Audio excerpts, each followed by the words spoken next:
Secularism, धर्मनिरपेक्षता एक ऐसा मुद्दा कि हम कभी भी पूरी तरह से इसको डिफाइन नहीं कर सकते, ना ही हम एक सेकुलर स्टेट को डिफाइन कर सकते हैं। तो आइए जानते हैं कि धर्मनिरपेक्षता के कौन कौन से आयाम एक यूपीएससी एस्पिरेंट को प्रीलिम्स और मेंस पर्सपेक्टिव से पढ़ने होते हैं। सबसे पहली बात तो हम देखेंगे कि जैसे हाल फिलहाल में जो मुद्दा चल रहा होता है, आपको उससे थोड़ा सा एक कंपैरिजन करके देखना होता है। जैसे कि समान नागरिक संहिता बहुत विवादित विषय रहा, इस बार के मेंस के लिए भी काफी इंपॉर्टेंट है। तो यूसीसी और सेकुलरिज्म। दूसरी बात है कि मार्क्स ने जो है वह धर्म को अफीम बताया, यह भी एक मुद्दा है।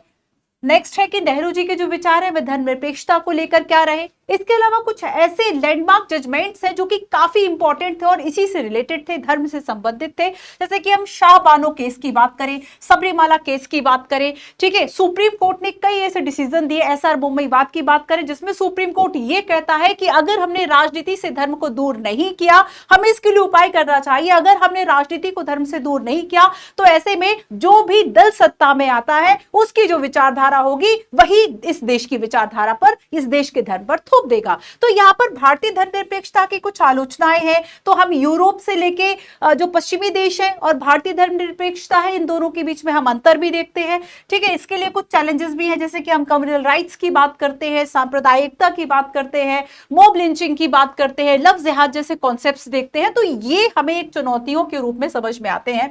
इसके अलावा हर एक पक्ष, हर एक टॉपिक, हर एक सब टॉपिक का आपको यह जरूर देखना होता है कि आखिर उसका जो संवैधानिक दृष्टिकोण है वह क्या है। जैसे कि अगर हम धर्म और सुधार की बात करेंगे तो आप देखेंगे चाहे फंडामेंटल ड्यूटीज हो, फंडामेंटल राइट्स हो या फिर नीति के निर्देशक तत्व हो, इन सभी में आपको इससे रिलेटेड जो आर्टिकल्स, जो प्रावधान है वह मिल जाते हैं। कुछ आर्टिकल्स मैं आपको बताती हूँ। आर्टिकल 14, 15 जो कि इक्वालिटी की बात करता है, और जो आपका सबरीमाला केस था वह यही था कि बेसिकली 14, 15 के तहत यह कहा जाता है कि आप लिंग के आधार पर असमानता नहीं कर सकते। और यहां पे केरला का जो सबरीमाला मंदिर था, यहां पर क्या किया जा रहा था कि महिलाओं को प्रवेश नहीं दिया जा रहा था जिनकी उम्र 10 से लेकर 50 वर्ष है। तो इस प्रतिबंध को बेसिकली असंवैधानिक घोषित किया, क्योंकि आर्टिकल 14, 15 का उल्लंघन था। एक तरह से 17 को प्रैक्टिस कर रहा था, अनटचेबिलिटी को प्रैक्टिस कर रहा था। तो सुप्रीम कोर्ट ने कहा कि जो बुनियादी अधिकार है वो परंपराओं से बहुत ऊपर है। रूढ़िवादी जो परंपराएं हैं, वो रूढ़िवादी परंपराएं आज के आधुनिक और प्रगतिशील समाज के लिए अगर कहीं बैरियर बनती हैं तो उनको तोड़कर हम फंडामेंटल राइट्स को अप्लाई करेंगे। तो सुप्रीम कोर्ट की जो व्याख्याएं है ना, वो बड़ी इंपॉर्टेंट है। तो मेंस के पर्सपेक्टिव से ये सारे टॉपिक्स आपके लिए बहुत इंपॉर्टेंट है कि what is secularism and all. मैं आपको कुछ केसेस बताती हूं। जैसे कि अगर हम सबरीमाला केसेस की बात करें, यह दृष्टिकोण दिखाता है कि एक पितृसत्तात्मक समाज, एक पुरुषों की व्याख्या जो कि वो अपने अकॉर्डिंगली कर रहे हैं, और महिलाओं के लिए प्रतिबंध एक मंदिर में जो भगवान अयप्पा, जो भगवान विष्णु के ही अवतार माने जाते थे, उनका मंदिर था और यहां पर महिलाओं का प्रवेश जो है वह रोका गया था। और इस आधार पर यहां पर सुप्रीम कोर्ट क्या डिसीजन दे रहा है कि बुनियादी अधिकारों को पारंपरिक आस्था के ऊपर रखा, कि बुनियादी अधिकार है कि महिलाओं को भी यहां पूजा प्रार्थना करने का अधिकार है, अपनी आस्था को मानने का अधिकार है। ये आप देखेंगे कि विश्व भर में ऐसे कई मामले आपको दिखाई देते हैं जब एक धर्म के द्वारा दूसरे धर्म का उत्पीड़न किया गया, प्रोसिक्यूशन किया गया। देखो, जैसे कि आप हिटलर को आप सभी जानते हैं, जिसे कहा जाता है कि वह क्रांति पुत्र भी था तो क्रांति हंता भी था, मतलब उसने क्रांति को जन्म भी दिया तो खत्म भी कर दिया। तो हिटलर आप देखेंगे नाजी वर्सेस जॉस जो यहूदी थे, 1933 से लेकर 1945 के बीच की ये कहानी है। इसमें 1, 2, 5, 10 नहीं बल्कि 60 लाख जो यहूदी थे उनका नरसंहार किया गया नाजियों के द्वारा। ये एक धर्म का ही तो मामला था। अगर जैसे ये कोई ऐसा नहीं है कि पहली बार कहीं हो रहा है या पहली बार किसी देश ने इस प्रैक्टिस को किया है कि एक धर्म के द्वारा दूसरे धर्म को प्रोसिक्यूट किया गया, नरसंहार, जेनोसाइड किया गया। तो यहां पर देखो कि इस घटना को होलोकास्ट जो घटना है इसके नाम से जाना जाता था, जिसमें बेसिकली एक स्टेट ने स्पॉन्सर ही कर दिया था कि एक धर्म या एक समुदाय को खत्म कर देना है। और एक हाल ही में एक मूवी आई, मैं उस पर भी थोड़ा सा प्रकाश डालूंगी। मूवी में करसन दास मूलजी, एक समाज सुधारक की बात बताई गई कि उन्होंने कैसे धर्म के खिलाफ लड़ना बहुत मुश्किल होता है। आप एक छोटा सा ट्वीट करेंगे तो आपके हाथ कांप जाएंगे। आप कहीं पे कमेंट अगर करेंगे तो आप सोचोगे कि आपको कितने कमेंट्स, कितनी हेट झेलनी पड़ सकती है।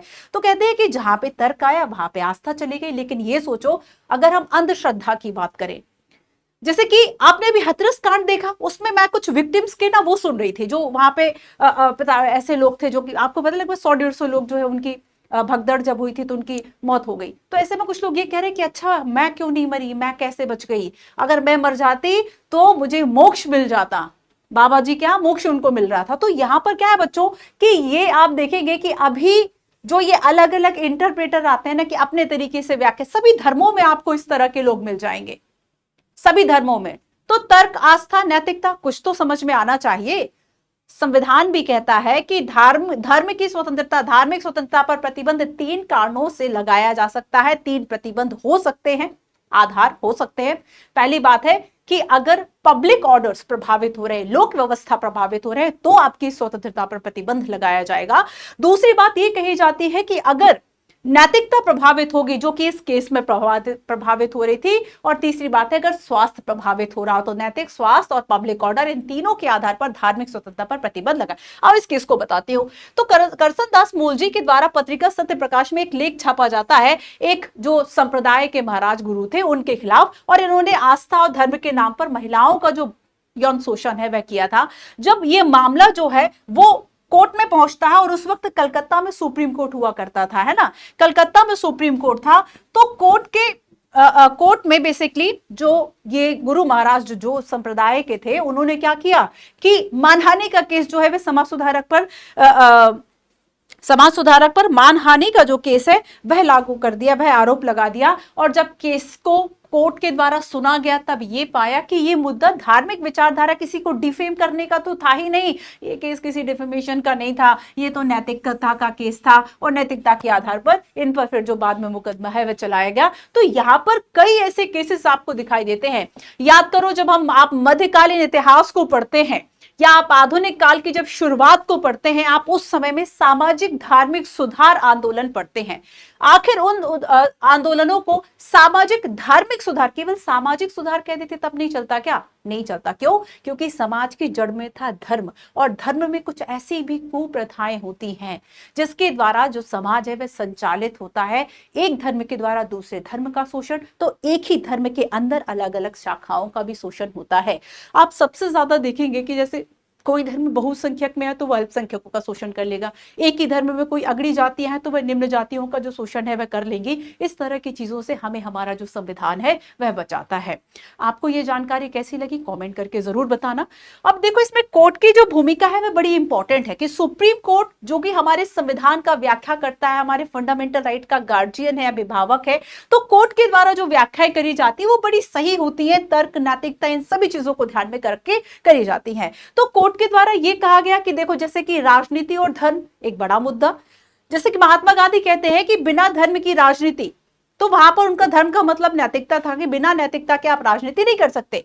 तो धर्म मतलब हम कह सकते हैं कैसे नियम जो कि आपके जीवन को आसान करे, आपकी आस्था, विश्वास, इन सब चीजों को बढ़ाए। तो पाखंड या फिर गलत प्रथाएं जो हैं वो धर्म का हिस्सा नहीं होनी चाहिए। तो भारतीय धर्मनिरपेक्षता में ये बहुत अच्छी चीज है कि वह सभी धर्मों की गलत प्रथाओं का समान रूप से अनादर भी करता है। अगर सभी धर्मों का समान आदर करता है तो समान रूप से सभी गलत प्रथाओं का अनादर भी करता है। सो सेकुलरिज्म के बारे में आपके क्या विचार है कमेंट करके बताना। इसके अलावा कोई ऐसा टॉपिक जो आप जानना चाह रहे हो कि हमें उसके क्या डायमेंशंस कवर करने चाहिए, कमेंट जरूर कीजिए। Thank you.